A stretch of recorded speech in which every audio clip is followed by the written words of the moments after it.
So I have an ISO creation tool. I have a compiler. I'm the best programmer on earth, as evident by divine intellect.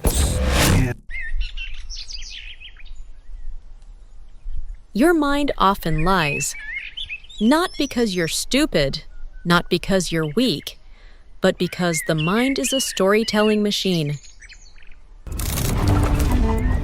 Sound reaches your brain before you. It can convince you that something is a fact when it's actually just an assumption. If you believe everything in your head, you'll make wrong moves in relationships, in work, in life decisions. Today, I'll show you how to spot the lies of the mind and how to lead yourself with clarity.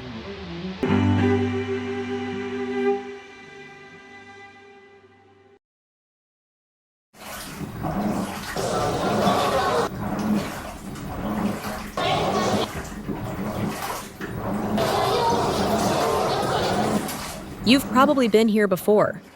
One message goes unanswered, and you immediately think you don't matter. One small mistake, and you think you're a total failure. One cynical comment, and you think everyone hates you. That's not reality, that's a narrative.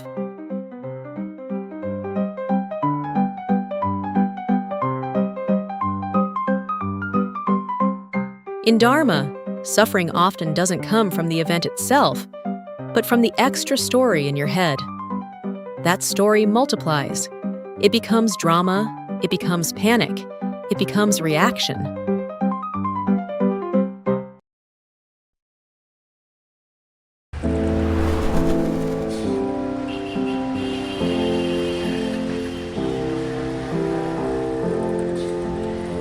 The mind doesn't always lie in negative sentences. Sometimes it lies in words that sound wise. You have to be strong on your own. You must always be productive. You have to be perfect to be worthy of love. They sound powerful, but they can be subtle poison.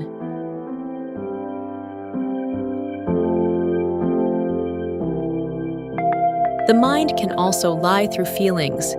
You feel afraid, so this must be dangerous. But fear can come from past wounds. Fear is not a moral compass. Fear is just a signal.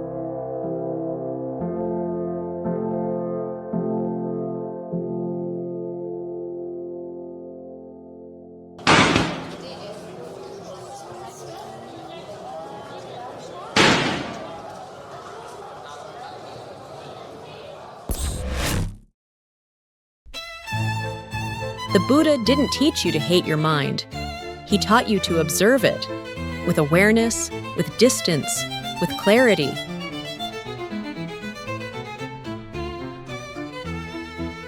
One of the most useful reminders is this: not everything you think is true. Not everything you feel needs to be followed. You can observe, then choose.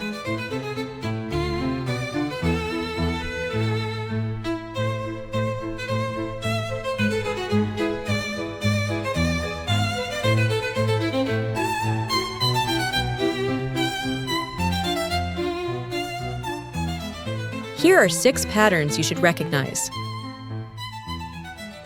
1. Mind reading. You're sure they're angry, even though you never asked. You're just guessing. 2. Catastrophizing. You're convinced this will fail, even though you haven't even started. 3. Negative filtering. You focus on one bad thing and ignore 10 good ones. 4. Self-labeling. You say, "This is just who I am," when it's actually a habit that can change.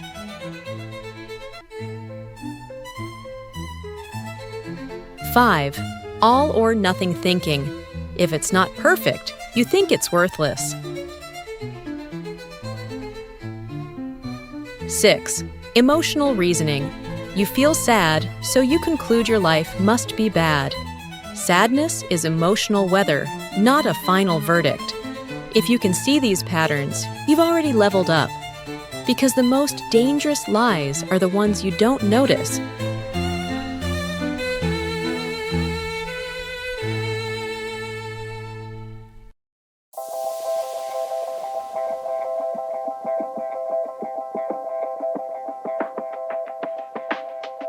Here's a simple system you can use anytime. Stop, label, check, choose. Step 1. Stop. Pause for 3 seconds. Don't reply immediately. Don't decide immediately. Don't attack yourself. Stopping isn't weakness, it's quality control. Step 2. Label. Give it a simple label: thinking, fear, judging, predicting. Labeling creates distance. You don't get pulled under. Step 3. Check, ask 3 questions. What are the facts? What's the story? What don't I know yet? Example. Fact, they haven't replied. Story, they don't care. Unknown, they might be busy, tired, or dealing with something. Step 4. Choose, pick the cleanest small action. Clean means not driven by panic, not driven by resentment, not driven by ego. Examples. Wait 20 minutes. Take 10 slow breaths. Write 1 clear message. Or stay silent for now. This is the middle path. You don't suppress emotions, but you don't become their slave either.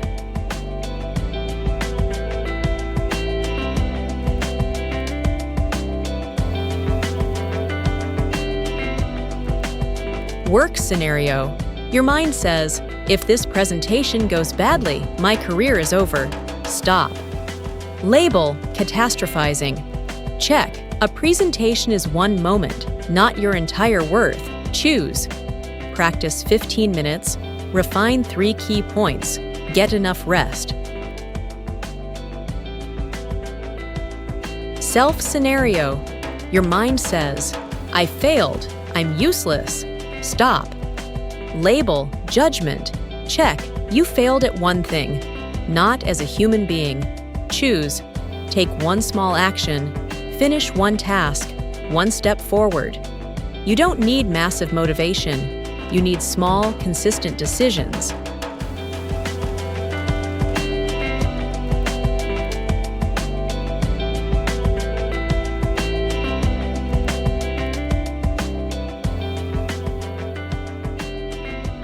Sit comfortably. Take a slow breath. Feel it in. Feel it out. Now notice the loudest thought in your mind today. Don't push it away. Don't fight it. Label it: thinking, or fear, or judging. Now ask, is this a fact or a story? If it's a story, what's the minimum fact? Take another breath. Then choose 1 small, clean action you can take today. That's it.